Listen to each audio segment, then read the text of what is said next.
Hello, and welcome to Anything Relevant. Today I'm going to talk about UFC 239, and what an event.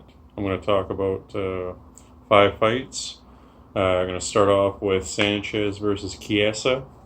That was at 170 weight division, and that was Chiesa's second fight at 170. And Sanchez won the TV show uh, The Ultimate Fighter season one, and he won his season when he was in it. And the thing about Diego Sanchez is he's got like one mode, which is go. It's just fight. It's pretty intense. Uh, he doesn't quit. He doesn't mentally break. He doesn't look for a way out of a fight when it's not going his way. He will punch you in the leg while you're trying to choke him out. He is a fierce, fierce competitor. But like in the commentary, if you watch the UFC, it it is really remarkable that Michael Chiesa was able to do that to Diego Sanchez. That was a manhandling that or manhandling a just a ragdolling that I'd never seen Diego go through. But the whole time he kept fighting. So that was a really good piece of his resume for Michael Chiesa to have a win over Diego Sanchez in his second fight at a higher weight class. That was a good addition to Michael Chiesa's resume. That was one hell of a fight.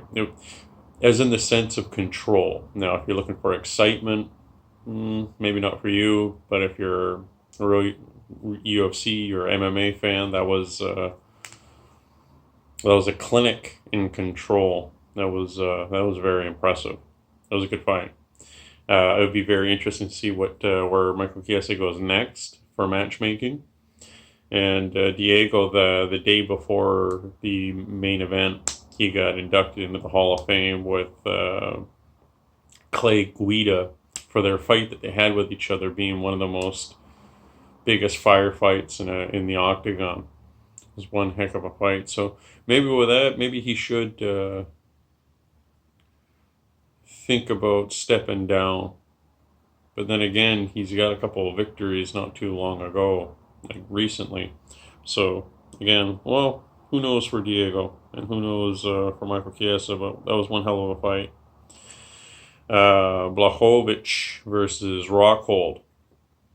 Now, Rockhold has been on a little bit of a skid lately, and it's like everyone's figured out the weakness of Luke Rockhold, and Blachowicz kind of went down that path, just like Michael Bisping, just like Yoel Romero. So it's not good for Rockhold. And I hear that he broke his jaw getting punched out like that when he fell down and got two more on the ground hits. So that's not good. But for Blachowicz, that was one hell of a fight. It was one hell of in addition to his resume, to put the stamp on Rockhold.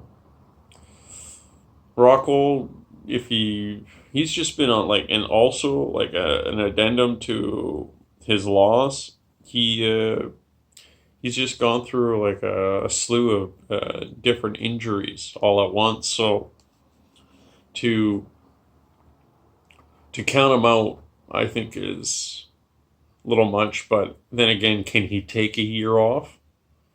That's a question to ask, because he's going to be in need about a year off for all of that, and he just came off of a year off. So these are questions to consider when people throw around, well, maybe you should retire. That's why I kind of pulled back on Diego Sanchez, because he was dominated but not like destroyed, where Luke Rockhold was very aggressive, but he was getting hit, he was getting countered. Blachowicz doesn't throw powder puff punches. So that was that's something for Rockhold to definitely consider. Uh, Whether taking a year off and coming back again is in the cards. But then again, I'm just an armchair critic. But that's my thoughts. Now let's go up to Masvidal and Askren. Holy smokes, the shortest fight of UFC history. That was one heck of a 5 seconds. We've seen people bolt towards each other and it not go well for one of them. Hell, we've even seen in like highlight reels where two people bolt towards each other and they knock each other out. Well, this ended with Masvidal doing a flying knee that landed on Askren's head and dumped him on the ground, and he was knocked out cold on impact. And then he hit the ground. And then Masvidal hit him 2 more times before the ref stopped, and that was about 5 seconds by the time the ref stopped the fight. But like Joe Rogan said, it could have been stopped at 1.5 or 2 seconds in, but the ref was like 10 feet away. So it took time for him to close the distance. There was a lot of beef between these two fighters. There was a lot of smack talk. There was just ribbing going back and forth. But Masvidal is not someone to take anything lightly. Doesn't take an insult lightly. Doesn't take disrespect lightly. And I want to talk about Askren in the sense like that his first fight when he got hit really hard by Robbie Lawler. Then he grabbed onto Robbie. Then Robbie just picked him up and dumped him on his head and then just started smashing him. And then they scramble to the point where Askren gets that bulldog choke. And his thumb was, Lawler's thumb was up, but his arm wasn't responding when Herb Dean grabbed him. So it was this kind of controversial fight, if you will. If you will. Not, maybe some people think it that way, but I think it that way. It was a little controversial. So that first fight that he had in the UFC with his 18-0 record, okay. That they should have run it back, but I also get why Askren said no. Like he's 18-0. Would we have done this to Khabib when he was 18-0? He's 26-0 right now, 27-0 Khabib. But anyway, we wouldn't have done that to him. So 18-0, no, you kind of do get the clout to say, nah, I beat him. Moving on.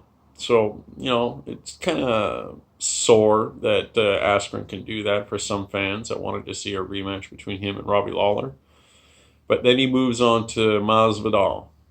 And then Masvidal proves that he's been practicing the flying knee for the last 2 days with his trainers. This was a lot like when Conor McGregor said, I'm going to knock out Jose Aldo with a left punch, and it's going to be when he throws his right. I'm going to counter it. I'm going to knock him out. People are like, all right, Mystic Mac.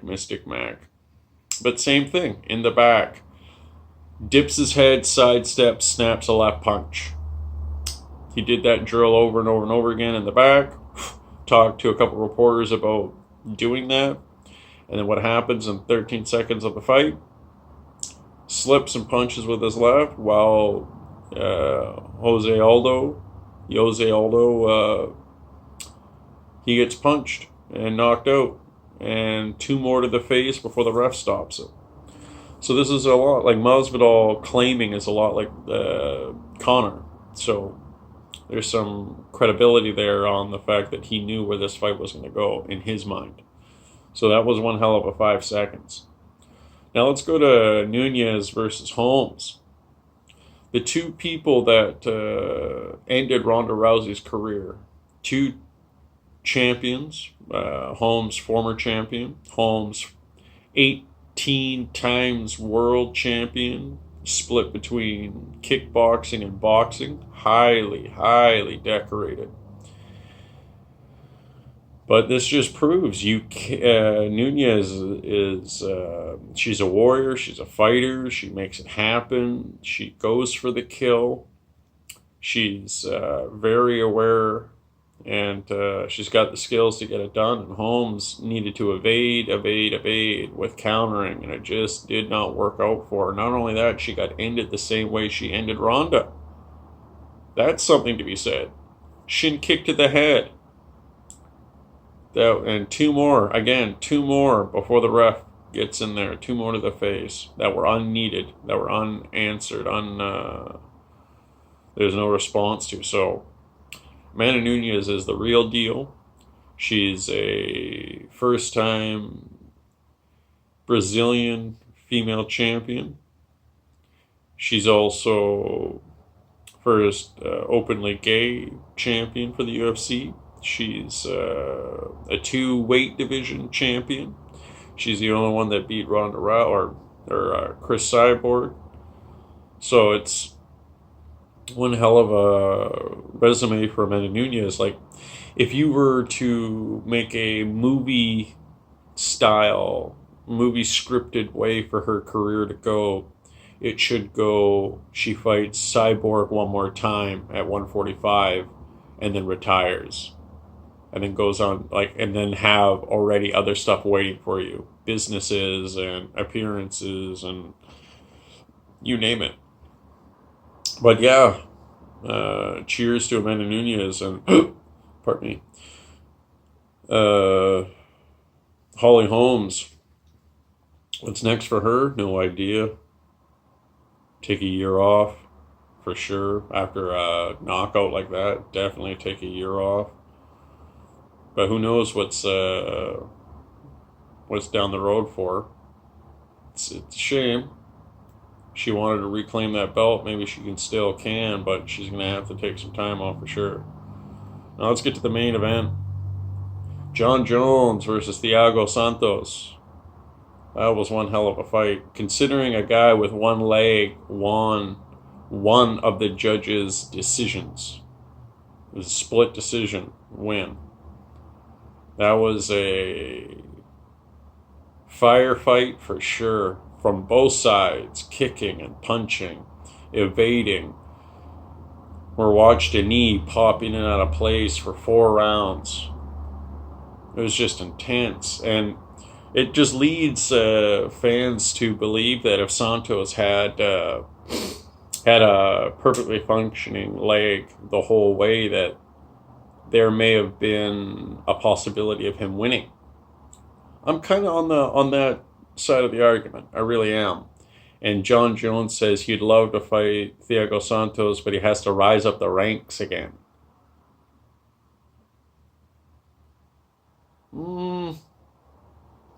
I say one more. Rise up the ranks. I disagree. You give Santos one more fight and then a rematch. I think that's fair. I think Jon is afraid of him. I think Jon, not afraid of him, but Jon seriously considers the power of Santos and wants a little bit of time before another bout.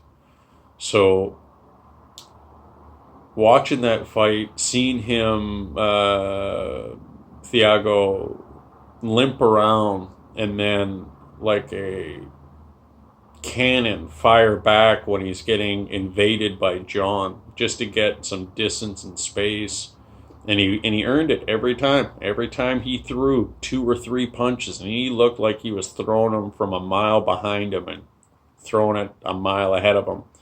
He was throwing heat at Jon, and holy smokes. So yeah, I want to see a rematch. And rise up the ranks, I disagree. But impressive nonetheless. Jon Jones, ever being focused and disciplined and careful, to show his vast knowledge of his profession. I will not take that away from Jon. Jon is a master. He is a master at space. He's a master at awareness.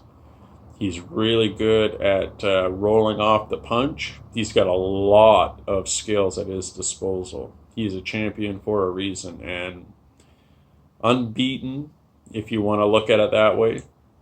And with like 13 defenses, if you don't count the belt strippings, The guy is a monster. But Thiago, he's got hammers for hands. Hammers can handle monsters. So I want to see a rematch. I really do. And I want to see it sooner than later. But who knows who John will fight next? Hopefully it'll be just as exciting. That fight was exciting, but here's the thing. It's like when John Jones came off of a long time layoff because of his shenanigans. He fought Overeem Seprou, and that fight went to the 5th round. And Overeem broke his forearm, like in round 2 or round 3. Like it hurt in round 2, then he injured it in round 3, then round 3, round 4, round 5, all injured, and lost in decision. John couldn't finish him. So that's kind of familiar. He wins because this guy's got an injured arm. He wins against Thiago Santos because the guy got an injured leg. I don't like using the word luck, but these poor guys have had some setbacks while trying to fight John. So hopefully the next fight will go off without a hitch, without any injuries, without any illnesses, without any shenanigans. But that's my UFC 239 breakdown. Thank you for dropping by. It was one hell of a show. Thank you. Till next time.